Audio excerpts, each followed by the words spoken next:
Okay, on a day when the Dow is down nearly 700 points at its lows, what could actually work in this hideous environment? You might want to circle back to companies like International Flavors and Fragrances as we keep heading lower. IFF invents proprietary scents and tastes for all sorts of consumer packaged goods, everything from personal care products to household cleaning products, food and beverages. I'm sure you've smelled their stuff and you've tasted it, like an arms dealer for the soft goods industry.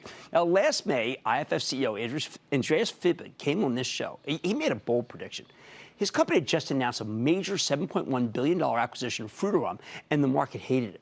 But Fibig told us that Wall Street would come around. And sure enough, that's exactly what has happened before this epic market meltdown. So could IFF be worth picking into this weakness? Let's check back with Andreas. He's the chairman and CEO of IFF to get a better sense of where the company's headed. Andreas, welcome back to Mad Money.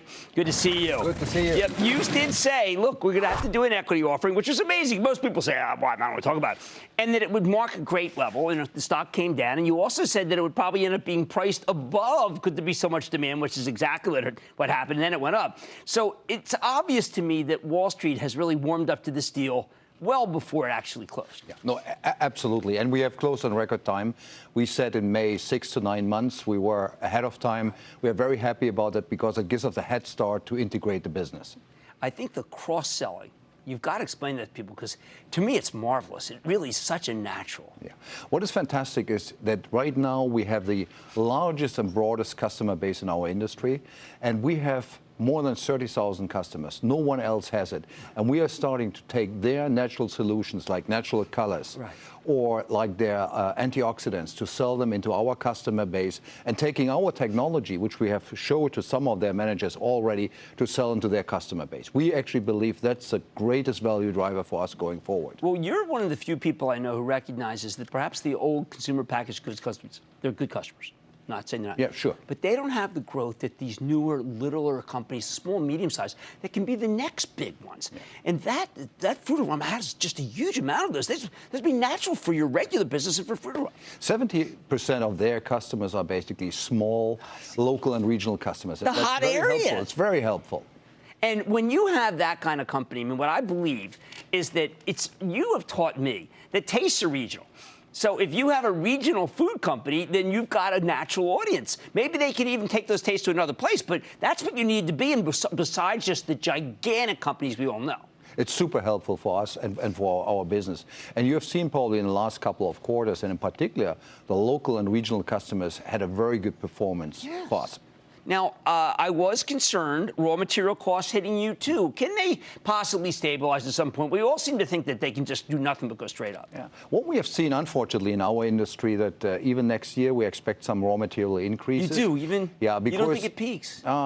It depends. You have areas like vanilla, where we actually believe it might even go down a little bit, but other areas are going up. And in our supply chain, so some of our suppliers out of India and China, they had some issues as well, and we have to manage it. China's okay, they're not? China's okay. The good news is that at least we can deliver all the products to our customers. Right. Some of our competitors can't. Okay, can you tell me how you can manufacture a natural color? It all depends on your raw material and on your ingredient, and that's how you do it. And if you select the right ones, then it becomes a real good natural color. Next time when you're in one of our facilities, I really will show you how we can do it. Well, I wanted to ask you, you have 110 facilities. Candidly, do you need all of them now that you've made this merger? Yeah.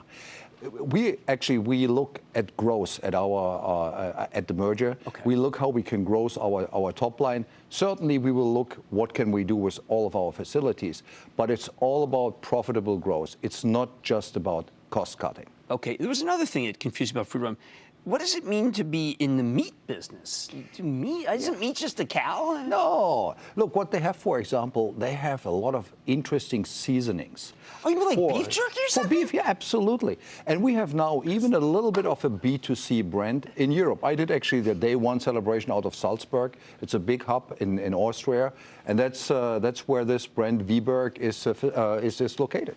It's like Weitwurst and bratwurst? Yeah, we have some of these things where we can make them really nice, and the taste is unbelievable. Okay, anti-aging and anti-wrinkle?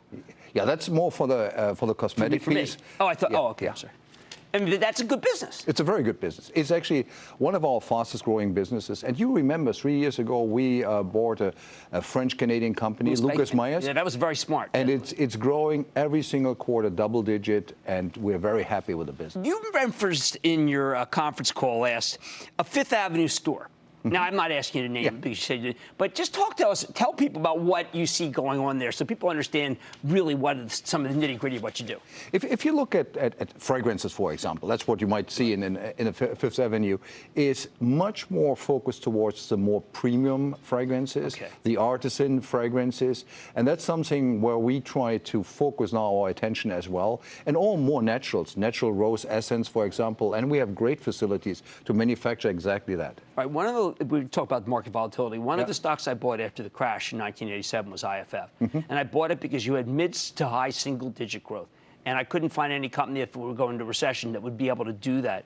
Here we are again, right? We got market volatility. You're still able to do that kind of growth, and it really isn't dependent at all on the economy. No, we believe we can do it. 5 to 7. That's our mid to long-term guidance, and we are very bullish that this can be done. Well, it's certainly reasonable because your more than 100-year history would indicate that it can be done.